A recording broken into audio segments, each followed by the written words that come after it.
Hello, today I'm going to be going over how to start seedlings at home from seed for beginners. I welcome the participants into my home so that we can go over everything right in front of them so that we may get a full experience as to how to be successful. So by the end of today's lesson, participants will be able to articulate how to grow seeds on their own, employ their knowledge by constructing their own seed starting setup, and implement the correct ways to care for the seeds so they may grow into seedlings. Hello, my name is Maggie. I'm so glad that you could all join me here. I'm so excited to show you how to grow seedlings at home from seed. So I myself have been growing seedlings at home for the past few years. I started right where you were. I was a complete newbie to all of this, so I definitely think that this will be helpful. It'll go over everything that I've learned along the way, and I certainly implore you to take as many notes as possible, ask any questions that you may have, and definitely take the time to learn. That's exactly what I am hoping today will bring, lots of learning. Okay? So with that being said, let's get into the materials that you're going to need, okay? So you're gonna, of course, need some soil. We'll need water, our seeds, some labels, and then you're also going to need a body for the soil to go into. It can be a tray. I'll go into the different types in just a moment here.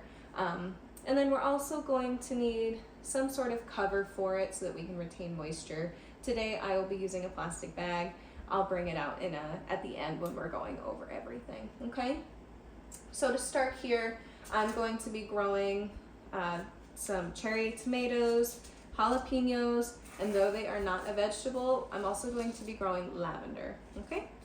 So I'm just gonna put these to the side. I've already pulled some out for our demonstration. All right, now, as I said, there's multiple different containers that you can use to grow your seedlings. They all really vary on what you have. When I started, I didn't have a lot and I didn't know how it was gonna go, so I used paper towel rolls, okay? So you just cut them about 1.5 inches, 2 inches, and it's great. You're recycling, and then you can just directly plant these into the soil. They'll decompose, whatever you may choose. You can always take them out, but I'm not going to be using them today. Like I said, I used them in the first year and they were wonderful. So then after my first year, I did branch out and I purchased one of these trays, okay? Now it did have a lid that went over it. I don't know where it went to, but that's okay. You can honestly use any sort of material to retain that moisture. I have 2 here. I'm not going to be using these just because I'm not going to be planting that many seeds. All right, put that to the side. What I am going to be using is an old egg carton. Throwing it at you. All right, so I've just cut out a few of the, well, I cut out 6, it was a dozen. So then I just taped it together, same for the bottom, just so it's all in one go. And then I'm just gonna place that in there, okay? So that is, in my experience, one of the easiest ways to do it. It's recyclable. It's a good repurpose of something that I had to get already, okay? Now, as we said, there's a bag. One of the other best reasons to cut these, it's not gonna work if you use one of these large bags. If you use a full one, no matter what you do, you're gonna have to cut one of the slots out and then just kind of place it upon it. So when you put it in, it's actually gonna be able to zip close, okay? We'll go over this more at the end, but you will need something, whether it's a plastic bag, plastic covering, anything to retain moisture, or the actual top to one of those, okay? So put that to the side. So, get this here. Another tool that I have, it's not really a tool, it's a chopstick. This is just for getting nice and clean centers to the soil, so when you drop the seeds in, it's nice and clean. You can also just use your finger. It was given to you, you can use it. Whatever you choose though. I will show you how to use this, but really it's just putting it in, okay? All right, so with that, why don't we take a moment here? If you're jotting down notes, feel free to wrap those up. We'll go into the demonstration. And if you are getting materials, please pause this, gather everything, and we will return, okay?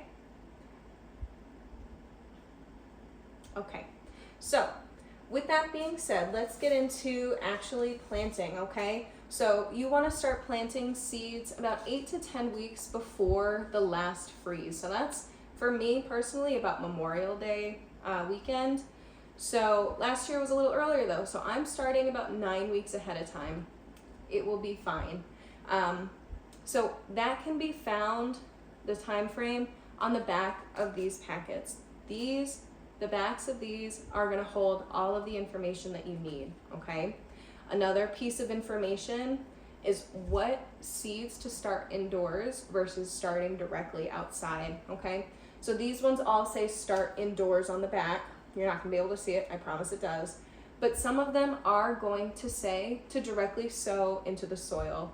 So that just means these ones start inside, and the other ones, as soon as that last freeze, you can plant those, plant them all together, whatever it may be, but there are different ones. So like cucumbers, you're gonna plant directly outside. You don't have to start them from seed, but that will be on the back, okay? Another important thing to note is the depth to plant these, okay?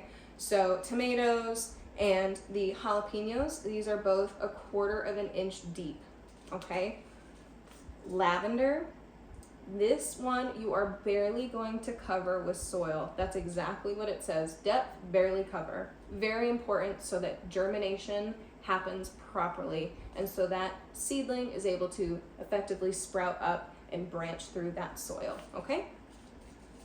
So put those to the side. We've gathered what we need from the seed packets. Now we can go ahead and fill our container, okay? If you want to go ahead and take care of this on your own, feel free to pause the video. I'm just going to go ahead and fill this with our soil. Okay, we're just going to gently pack it down. You don't want it to be super tight, super compacted, but you also don't want it to be incredibly loose.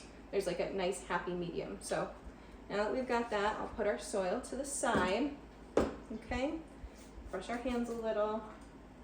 And like I said, you can take your chopstick, I'll show you, and just go in about 1/4 of an inch, okay? 1/4 of an inch. Same thing with the finger, 1/4 of an inch, 1/4 of an inch. All right, and then like we said, for the lavender, we're barely gonna cover it, so I'll do that at the end, okay? So, we've got our cherry tomatoes and the jalapenos. Move these labels to the side. Labels are very important, all right? And I'm going to take about 3 seeds per compartment, okay? That's very important, 3 to 4 seeds, because not all of these seeds are going to germinate.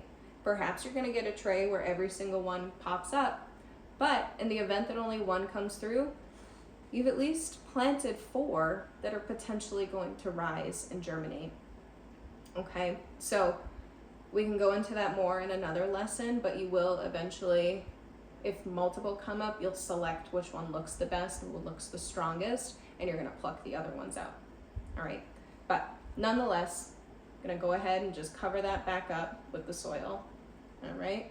So we're gonna take some more jalapenos, 3 seeds again, pop those down in, cover them up, and put our label on.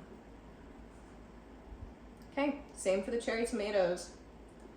I'm gonna go in with the seeds, 2, 3, cover it up. There we go. I think this is more than 3, but that's okay. I think it was 4. Cover it up. There we go. And label. Okay. Now we have the lavender. I'm just gonna move some soil to the side. Okay, not a lot, really not a lot, just the tiniest little indent. And we're gonna grab some of these. We're gonna put them right on, okay? And then cover it just with the brush of the finger, okay? And get the last 3 right in there. And brush of the finger, that's all you need. Perfect, okay. So if you wanna pause and take your time to do this, I welcome you to. Make sure everything is well pushed on, not overly compacted, okay? All right, now that we've got that all set, we're gonna go ahead and water these. All right, we've got plenty of water, not overly saturating, but definitely giving them enough. Okay, now we're gonna take our bag. This is gonna help them retain that moisture. We're just gonna slide it in, okay? With the labels, it may be a little hard, but at the end of the day, it's gonna be just fine. Zip that up, all right? And there we go. Now, the moisture is very important so that they are not drying up. You wanna make sure that you're watering them daily. And then in addition to that, you're going to want to store them at approximately 70 degrees Fahrenheit. That's gonna give them the warmth that they need to germinate properly, okay? And in addition to that, you're gonna need a light source. So natural plants growing outdoors have the sun. We need something to replicate that. So we are going to take our grow light, place it atop about 6 to 8 inches, all right, for about 14 to 16 hours a day, okay? Put that to the side. Now, with that, we've gone over how to start our own seedlings at home. We've given everything that you could need, from materials to insight. So now I feel confident you'll be able to go ahead and start this on your own. And with that, if you have any questions, please let me know. I'd be happy to go into successfully growing these further, okay? But with that, thank you for joining. I hope you have a great day. Bye-bye.